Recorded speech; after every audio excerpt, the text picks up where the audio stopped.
Hello students. तो class 11th का जो अपना पार्ट था मोशन इन अ प्लेन की मैंने प्लेलिस्ट बनाई थी। उसमें मोशन 1 डायमेंशन और मोशन 2 डायमेंशन इसके लेक्चर्स मैंने अपलोड कर दिए थे। 1 डायमेंशन में तो फिर भी मैंने स्क्रीन के हेल्प से काफ़ी न्यूमेरिकल्स भी करने की कोशिश की और आपको बताने की। 2 डायमेंशन में जरूर मैंने गूगल ड्राइव का यूज करके आपको कहा था कि ऐसा कीजिएगा कि उसमें थोड़ा सा आप लोग अपलोड कीजिएगा, जो डाउट्स हो पूछ लीजिएगा। कुछ लोगों ने व्हाट्सएप नंबर पे मुझसे डाउट भी पूछे, कुछ लोगों ने पूछे, तो उन्हीं में से एक ने जैसे कहा कि सर वो वेक्टर का भी स्टार्ट हो रहा है। तो मैंने कहा कि चलो भाई वेक्टर स्टार्ट हो रहा है तो वेक्टर भी करना ही है, क्योंकि मोशन इन ए प्लेन में 3 चैप्टर्स का मैंने डिस्कस किया था, 1 डायमेंशन, 2 डायमेंशन एंड वेक्टर। ये बेसिकली आपका एकेडमिक सेशन है। जब हम कॉम्पिटेटिव पार्ट अपलोड करेंगे तो उसमें थोड़ा सा लेवल डिफरेंट होगा इसका, बट बेसिक्स तो दोनों में सेम ही होंगे। तो यहाँ पे हम आते हैं और स्टार्ट करते हैं चैप्टर। और अपने चैप्टर का नाम वही है जो मैंने आपसे बताया, वो है वेक्टर। वेक्टर की बात हम यहाँ पे करने जा रहे हैं। कुछ चीजें आपको मैं बताऊं काफी वो होती है, बहुत ज्यादा टफ नहीं होता। हम बात करते हैं यहाँ पे क्वांटिटीज की। तो बेसिकली अब देखते हैं तो हम लोग ये पढ़े कि स्केलर और वेक्टर दो ही टाइप्स की क्वांटिटी होती है। बट थोड़ा सा आगे जाएं तो एक टेंसर क्वांटिटी आती है और एक रेशियो क्वांटिटी भी आती है। अब होता क्या है तो थोड़ा सा इसको हम देख लें। तो इसमें सबसे पहले हमारे पास बात आती है स्केलर। काफी हद तक आपने बुक्स में भी या हर जगह भी आपने सुना है कि स्केलर क्वांटिटी वो होती है जिसके पास मैग्नीट्यूड होता है। मैग्नीट्यूड को लेकर भी कई लोग कंफ्यूज रहते हैं। जैसे हमने कहा कि एक बॉडी का मास है 5 kg, तो जो ही हमने 5 kg की बात की मीन्स 5 kg ये हो गया मैग्नीट्यूड। ये जो 5 kg हमने बोल दिया तो मैग्नीट्यूड, न्यूमेरिकल वैल्यू और यूनिट ये मिलके जो बनाते हैं इसको हम बोलते हैं मैग्नीट्यूड। लेकिन इसी में अगर हम बोल दें कि एक बॉडी की वेलोसिटी है 12 मीटर पर सेकेंड टुवर्ड्स नॉर्थ, तो ये इसका हो गया मैग्नीट्यूड 12 और ये हो गया डायरेक्शन। तो आई थिंक क्लियर हो गया होगा मैग्नीट्यूड और इससे मतलब मीन्स उसमें केवल उसकी वैल्यू होती है यूनिट के साथ, इसको हम बोलते हैं मैग्नीट्यूड। और डायरेक्शन तो आपको पता ही है। तो स्केलर क्वांटिटी के लिए हम ये बोलते हैं कि स्केलर क्वांटिटी वो होती है जिसके पास केवल और केवल क्या होता है मैग्नीट्यूड। बट आपको क्लियर कर दें ये बात पूरी तरह से सही नहीं है। जैसे इसी में एग्जांपल दिया जाता है करंट का। करंट की डायरेक्शन तो होती है। अब देखिए अगर हम बात करें करंट की तो करंट की डायरेक्शन तो होती है, मान लो 2 एम्पियर है ना यहां से, बट स्केलर आता है तो इसके लिए ये कहा जाता है कि करंट के साथ ऐसा है कि ये वेक्टर एडिशन लॉ को फॉलो नहीं करता। बात भी सही है, बट अभी तो हमने वेक्टर एडिशन लॉ पढ़ा ही नहीं है। अभी तो हम बात केवल स्केलर की कर रहे हैं, अभी तो हम स्केलर की कर रहे हैं। तो इसको किसी और तरीके से अगर समझा जाए तो हम क्या बोलेंगे, तो आपको बता दें और भी जैसे प्रेशर है उसकी भी डायरेक्शन होती है, वो भी वेक्टर एडिशन लॉ को फॉलो नहीं करता, इसीलिए प्रेशर को भी हम स्केलर बोलते हैं। कुछ लोग करंट को टेंसर बोलते हैं, हालांकि मैक्सिमम बुक्स में ऐसा नहीं है। टेंसर क्वांटिटी अलग होती है जो मैं आगे बताऊंगा आपको। समझिए क्या होता है कि इसमें बेसिकली क्या होता है, स्केलर क्वांटिटी क्या होती है। स्केलर क्वांटिटी वो होती है जिसके पास क्या होता है ओनली मैग्नीट्यूड। स्केलर क्वांटिटी है only magnitude no direction. But अब यहां पे लेकिन लग गया, बट क्या, बट ये कि अगर स्केलर क्वांटिटी के पास डायरेक्शन है, अगर स्केलर क्वांटिटी के पास डायरेक्शन है तो जो रिजल्ट होगा ना वो डायरेक्शन पर डिपेंड ही नहीं करता है। तो उसका होना ना होना बराबर है, उसका होना और ना होना बराबर है। जैसे आपकी गाड़ी में से हवा निकल गई किसी वजह से, काफी दिन तक रखी रही और आपकी गाड़ी में से हवा निकल गई, और आपका घर से 50 किलोमीटर दूर एक दूसरा घर है जहां पे पंप रखा हुआ है। अब आप जो ही गाड़ी में बैठे, ये स्टीयरिंग लिया या बाइक लिया जो भी है, आपने देखा अरे यार ये तो हवा चली गई, अब क्या करें, चलो हवा भर लेते हैं। क्या आपके पास हवा भरने के लिए पंप है, प्रेशर पंप?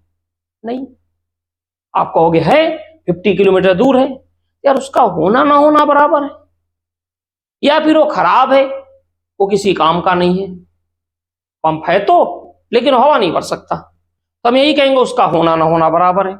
सेम यहां पर भी है, अगर स्केलर क्वांटिटी है और उसके पास डायरेक्शन है, तो जो रिजल्ट आएगा ना, रिजल्टेंट, एक से ज्यादा अगर हमको यूज कर रहे हैं तो डायरेक्शन पर डिपेंड ही नहीं करेगा। अब आप कहोगे कैसे, इसका क्या मतलब हुआ?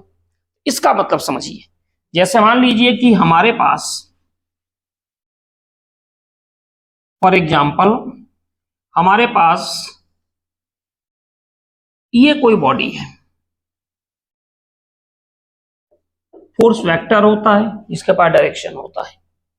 इस पर हमने यहां से फोर्स लगाया 50 न्यूटन, एक फोर्स। सेकंड फोर्स हम यहां से लगा रहे हैं F2, ये भी 50 न्यूटन। नेट क्या होगा? 0। जितना लेफ्ट टू राइट उतना ही राइट टू लेफ्ट, कोई मतलब नहीं, सब एक दूसरे को क्या कर देंगे, कैंसिल, किसी काम का नहीं है।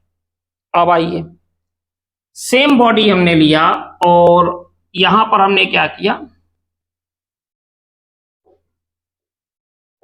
F1 फोर्स अब हमने यहां पे लगाया 50 न्यूटन और F2 को भी यहीं से लगाया 50 न्यूटन। अब मान लो बॉडी स्मूथ सरफेस पर रखी है तो इसका डिस्प्लेसमेंट होगा। क्यों भाई, पहले क्यों नहीं हो रहा था? तो पहले क्या हो रहा था कि फोर्स लग रहा था अपोजिट डायरेक्शन में, डिस्प्लेसमेंट हो रहा था, सॉरी नहीं हो रहा था, अब डिस्प्लेसमेंट हो रहा है। फोर्स तो उतना ही है 50 न्यूटन एंड 50 न्यूटन, यहां पर भी वही है, लेकिन डायरेक्शन जब फोर्स की चेंज किया, F2 को यहां से उठा के यहां कर दिया, डायरेक्शन चेंज हो गया, डायरेक्शन चेंज हो गया। क्यों? क्योंकि फोर्स वेक्टर क्वांटिटी है, रिजल्ट भी चेंज हो गया। इसका मतलब यह है कि क्वांटिटी के पास अगर डायरेक्शन है तो उस डायरेक्शन का इफेक्ट भी दिखना चाहिए। इफेक्ट नहीं दिखे तो क्या मतलब है डायरेक्शन का? अब आते हैं हम स्केलर पर, जो हमने आपको एग्जांपल दिया करंट का। जैसे मान लीजिए कि एक करंट इधर से आ रही है 5 एम्पियर, दूसरी करंट इधर से आ रही है 7 एम्पियर, और ये कितनी हो जाएगी 12 एम्पियर। डायरेक्शन तो अपोजिट है, कायदे से 2 एम्पियर होना चाहिए, लेकिन ये दोनों ऐड होके क्या हो गए 12 एम्पियर। दूसरी तरफ आप देखिए, मान लीजिए कि इसी में हमने क्या किया कि इनकी डायरेक्शन को थोड़ा ऐसे कर दिया, ये 5 एम्पियर, ये 7 एम्पियर, और इस वायर के बीच का एंगल कितना है 30 डिग्री। तो हम क्या देख रहे हैं, फिर ये 12 एम्पियर आ गया। हमें लगा यार थोड़ा सा और चेंज करते हैं, हमने इनके बीच का जो एंगल है उसको क्या कर दिया 120 डिग्री। ये हो गया 5 एम्पियर, ये हो गया 7 एम्पियर, ये हो गया 12 एम्पियर।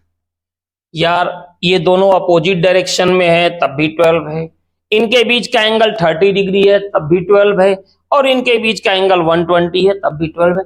डायरेक्शन है तो, इन किसी काम का नहीं है, हम ये मान के चलते हैं यार इनकी डायरेक्शन है ही नहीं। स्केलर क्वांटिटी की डेफिनेशन क्या होगी अपने पास, scalar quantity have only magnitude no direction. If scalar quantity have some direction, जैसे current, pressure, then the resultant will be unaffected due to direction of scalar quantity। अगर इसके पास डायरेक्शन है तो रिजल्ट पर कोई भी इफेक्ट नहीं आएगा इसके डायरेक्शन की वजह से। ठीक है, एक और डेफिनेशन कम यूज करते हैं लेकिन सबसे बेटर डेफिनेशन है स्केलर क्वांटिटी को, कि scalar quantity can be directly add और सब्ट्रैक्ट यूजिंग अर्थमेटिक ऑपरेशन। सोचो 10 kg का मास है और 2 kg है, 10 + 2 करोगे तो 12 आएगा, 2 + 10 करोगे तब भी 12 आएगा। 10 को ऊपर रख दो, 2 को नीचे रख दो, 2 को नीचे रख दो, 10 को ऊपर रख दो, कोई फर्क नहीं पड़ता, 12 ही आएगा। सब्ट्रैक्ट कर दो 10 - 2 8, -2 + 10 8। ठीक है, तो यहां पर हम आ गए स्केलर क्वांटिटी की अब एक्चुअल डेफिनेशन पे। फिर मैं रिपीट कर दूं, स्केलर क्वांटिटी वो क्वांटिटी होती है जिसके पास डायरेक्शन नहीं होता है, केवल मैग्नीट्यूड होता है, लेकिन अगर उसके पास डायरेक्शन है तो जो रिजल्ट होगा वो डायरेक्शन पे डिपेंड नहीं करेगा, और डायरेक्शन पर ही डिपेंड नहीं करेगा,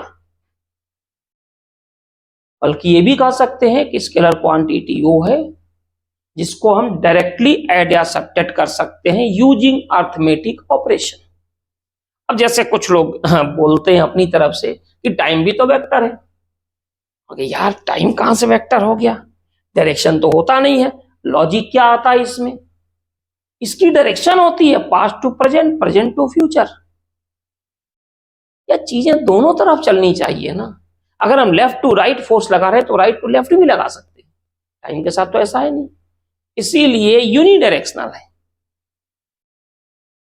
टाइम क्या हो जाएगा? और दूसरी चीज प्रैक्टिकली सोचो, आपसे पूछा जाए क्या टाइम हो रहा है, 3 PM हो रहा है नॉर्थ में, और इधर घूम गए ईस्ट में, हाँ भाई 5 PM हो गया, ऐसा नहीं है ना।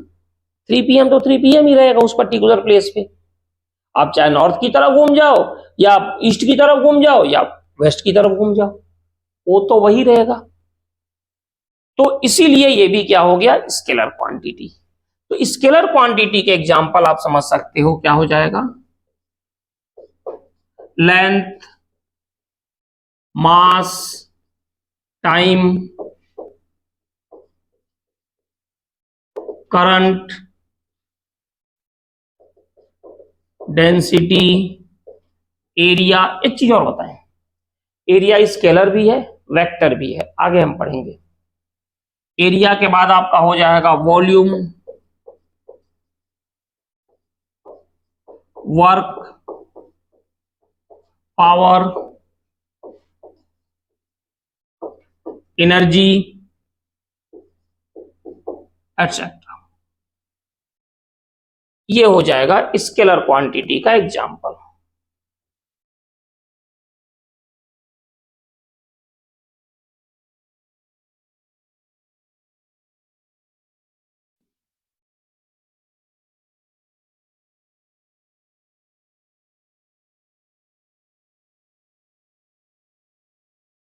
अब इसके बाद एक चीज आती है वेक्टर।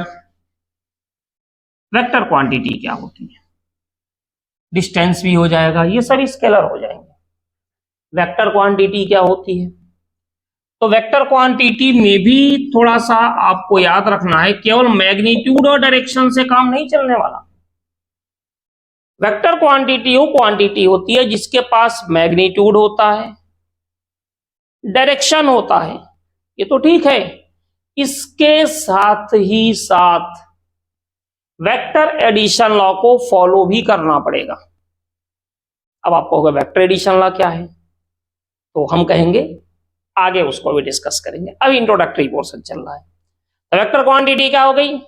अ वेक्टर क्वांटिटी है magnitude and direction both, and as well as it should be follow vector addition law.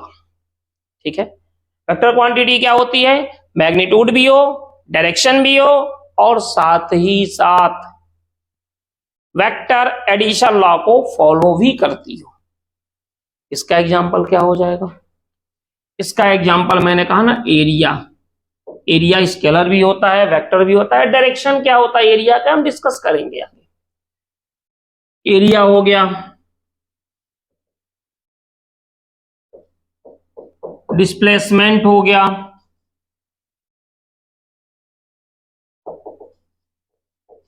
Linear momentum, angular momentum भी होता है।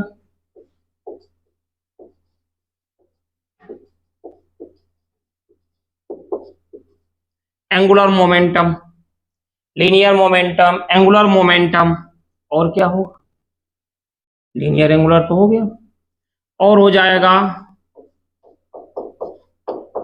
वेलोसिटी, और क्या होगा, फोर्स, और क्या होगा, इलेक्ट्रिक फील्ड, और क्या होगा, इंपल्स, ग्रेविटेशनल फील्ड। ये सब क्या हो जाएंगे, वेक्टर क्वांटिटी। ये सब के सब हो गए वेक्टर क्वांटिटी। ठीक है, अब नेक्स्ट स्केलर वेक्टर के बाद बात आती है हमारे पास टेंसर क्वांटिटी। थोड़ी नई टाइप की क्वांटिटी है। मैंने कहा ना, कुछ लोग कहते हैं जो करंट होती है वो टेंसर होती है, बट आपको बताएं ऐसा नहीं है। कुछ लोग कह रहे हैं, उनके अपने लॉजिक हैं, उसे डिनाई नहीं किया जा सकता, बट टेंसर क्वांटिटी वो क्वांटिटी होती है जिसके पास डायरेक्शन तो नहीं होता है। टेंसर क्वांटिटी के पास डायरेक्शन नहीं होता है, और साथ ही साथ इसका मैग्नीट्यूड भी फिक्स नहीं होता है, वेरिएबल होता है। और इसका एग्जाम्पल है मोमेंट ऑफ इनर्शिया। अब मोमेंट ऑफ इनर्शिया क्या होता है, तो फिर वही कहेंगे, इसको भी डिटेल में हम एक रोटेशनल चैप्टर है उसमें पढ़ते हैं। मोमेंट ऑफ इनर्शिया क्या होता है, मोमेंट ऑफ इनर्शिया जैसे मान लीजिए कि ये मार्कर है, इसको घुमा रहे हैं, तो इसको ऐसे घुमाएं या इसको ऐसे घुमाएं, हर बार फोर्स अलग लगेगा। इस मार्कर को यहां से घुमाएं, हर फोर्स यानी कि टॉर्क अलग लगेगा। मास बॉडी तो वही है लेकिन फोर्स डिफरेंट है। चलो यार, डिस्कस आराम से करेंगे ना, जब चैप्टर आएगा तभी डिस्कस करेंगे, तो ये समझ में नहीं आएगा कि हम लोग वेक्टर पढ़ रहे हैं कि वो क्या पढ़ रहे हैं। ठीक है, ये हो गया। लास्ट होता है जिसको कि हम लोग बोलते हैं क्या, रेशियो क्वांटिटी। रेशियो क्वांटिटी क्या होती है, तो रेशियो क्वांटिटी वो क्वांटिटी होती है जिसके पास क्या होता है, only numerical value. Ratio quantity है ओनली न्यूमेरिकल वैल्यू।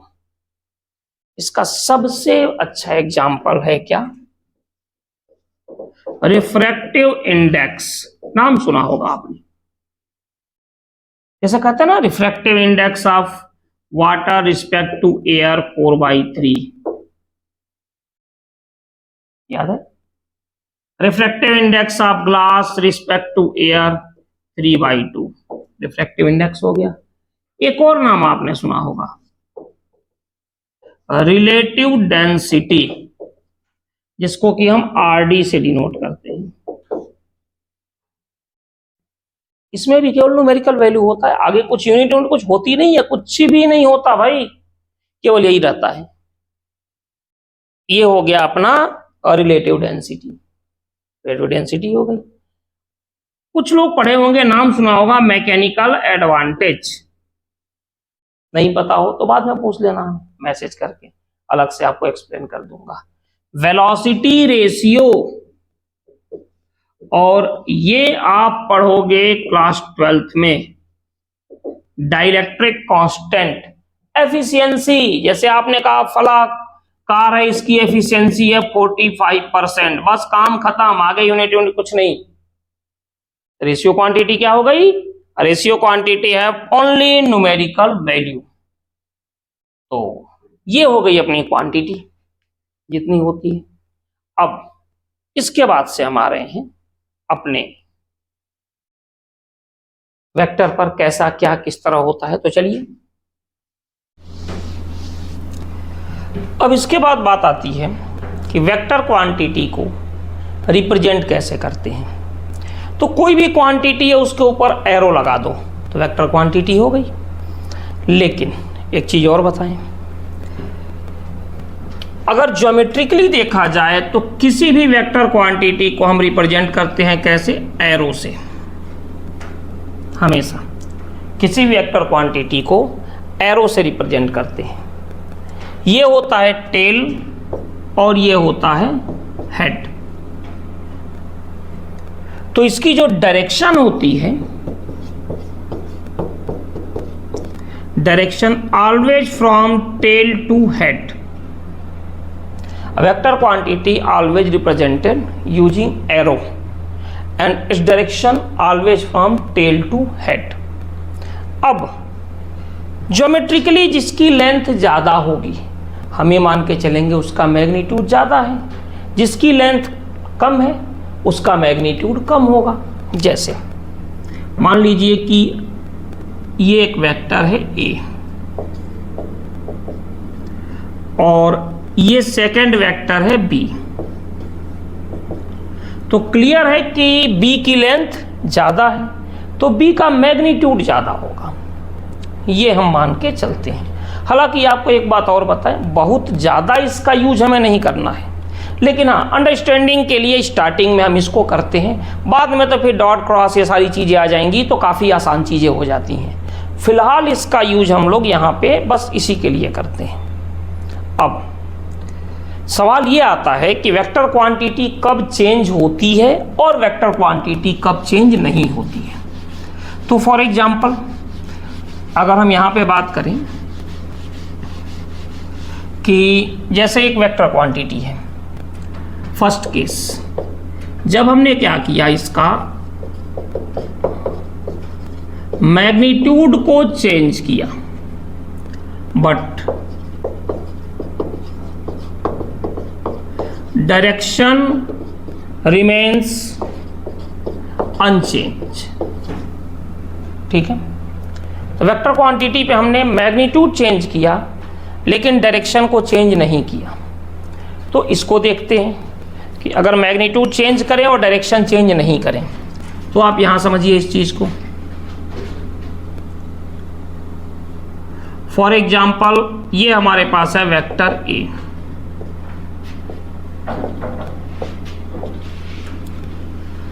और ये हमारे पास हो गया वेक्टर बी।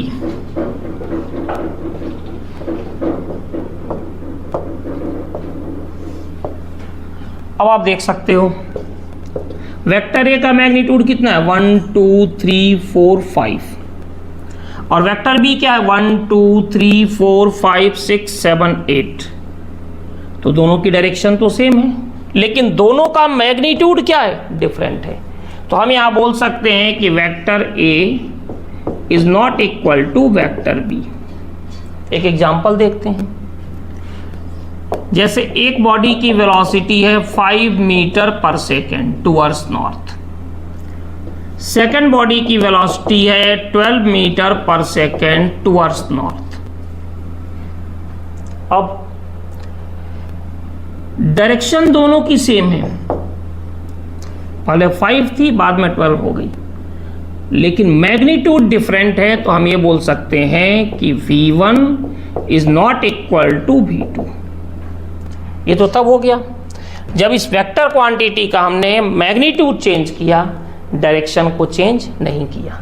सेकंड कंडीशन है कि when direction change but magnitude remains unchange. अगर ये कंडीशन हो तो यहां पे क्या होगा, फॉर एग्जाम्पल एक बॉडी इस तरफ जा रही है, इसका ये वेक्टर है 1 2 3 4 5 और फिर इसकी डायरेक्शन चेंज हो गई 1 2 3 4 5, ज्योमेट्रिकली है और कुछ नहीं है। तो वेक्टर ए से ये क्या हो गया, वेक्टर बी। कोई बॉडी ऐसे जा रही है, इस तरफ चली गई, तो यहां पे हम यही कहेंगे कि वेक्टर ए चेंज हो गया, मीन से इक्वल नहीं है, vector A is not equal to vector B. और अगर हम इस बेस पे समझो, चलो फोर्स के बेस पर समझ लेते हैं। एक बॉडी का फोर्स है 2 न्यूटन टुवर्ड्स साउथ, और फिर हमने फोर्स की डायरेक्शन चेंज कर दिया। ये तो वैसे ही रखा 2 न्यूटन, लेकिन ये हो गया नॉर्थ ईस्ट। तो देखिए यहाँ पे मैग्नीट्यूड तो चेंज नहीं हुआ, लेकिन डायरेक्शन चेंज हो गया। इसका मीनिंग ये निकला कि F1 है और F2 है। F1 is not equal to F2। तो ये कंडीशन आ गई हमारे पास। ये तब कि जब हमने इसका डायरेक्शन चेंज किया। तो अगर हमने मैग्नीट्यूड चेंज किया, डायरेक्शन वैसे ही रहा, तब भी क्वांटिटी चेंज हो गई। और अगर हम मान लीजिए कि वेक्टर क्वांटिटी में हमने यहाँ पे क्या किया, मैग्नीट्यूड सेम रखा लेकिन डायरेक्शन चेंज किया, तब भी चेंज हो गई। डायरेक्शन सेम रहा, मैग्नीट्यूड चेंज किया, तब भी चेंज हो गई। और दोनों को चेंज करें तो ऑब्वियसली चेंज होना ही है। अगर दोनों को चेंज करें तो ऑब्वियसली चेंज होना है, कोई उसका वो नहीं है, चेंज होगा, क्योंकि वेक्टर क्वांटिटी दोनों पर डिपेंड करती है, मैग्नीट्यूड पर भी और डायरेक्शन पर भी। तो चलिए इसको भी देखते हैं, अगर दोनों को चेंज करें और कब नहीं। और इसमें थर्ड केस है। थर्ड केस क्या है? व्हेन मैग्नीट्यूड एंड डायरेक्शन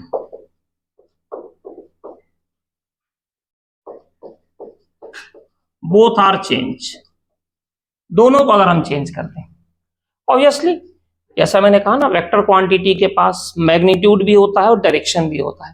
हालांकि ये तो कई स्केलर में भी होता है, लेकिन ये इन दोनों चीजों पर डिपेंड करती है। तो जैसा मैंने कहा कि अगर इसमें से फर्स्ट को चेंज किया तो क्वांटिटी चेंज हो गई, सेकंड को चेंज किया तो क्वांटिटी चेंज हो गई, और अगर दोनों को चेंज करेंगे तो ऑब्वियसली इसको चेंज होना है। तो इसमें भी देख लें, फॉर एग्जाम्पल मान लीजिए कि ये वेक्टर ए है, 1 2 3 4 5, जो मैंने बताया ना, ये केवल स्टार्टिंग फेज के लिए, इसके अलावा नहीं होगा कुछ। और ये हो गया वेक्टर बी 1 2 3 4। देखो यहाँ पे मैग्नीट्यूड भी चेंज हुआ और डायरेक्शन भी चेंज हुआ। तो यहाँ पे क्या हो जाएगा, vector A is not equal to vector B. और ऐसे भी समझ ले क्वांटिटी बेस पे, एक बॉडी की वेलोसिटी है 15 मीटर पर सेकेंड नॉर्थ ईस्ट, और सेकेंड बॉडी की इसी की वेलोसिटी चेंज हो गई और अब हो गई 12 मीटर पर सेकेंड टुवर्ड साउथ। तो देखिए 15 से क्या हो गया 12, नॉर्थ ईस्ट से कहां, साउथ। मैग्नीट्यूड भी चेंज हुआ और डायरेक्शन भी चेंज हुई, क्वांटिटी हमारी क्या हो गई, चेंज हो गई। इसीलिए हम कहते हैं कि इस केस में हम बोल सकते हैं ये वेक्टर क्वांटिटी चेंज हो गई। तो ये अपना वेक्टर का इंट्रोडक्टरी पार्ट था, जिसमें हम बता रहे थे scalar, vector, tensor and ratio 4 type की क्वांटिटी होती है। वेक्टर को कैसे रिप्रेजेंट करते हैं, डेफिनेशन क्या होती है, और वेक्टर क्वांटिटी कब चेंज होती है। अब वेक्टर क्वांटिटी कब चेंज नहीं होती है, एडिशन ऑफ वेक्टर, ये हम लोग नेक्स्ट लेक्चर में करते हैं। ठीक है, तो चलिए फिर मिलते हैं नेक्स्ट लेक्चर में। ठीक है, थैंक यू।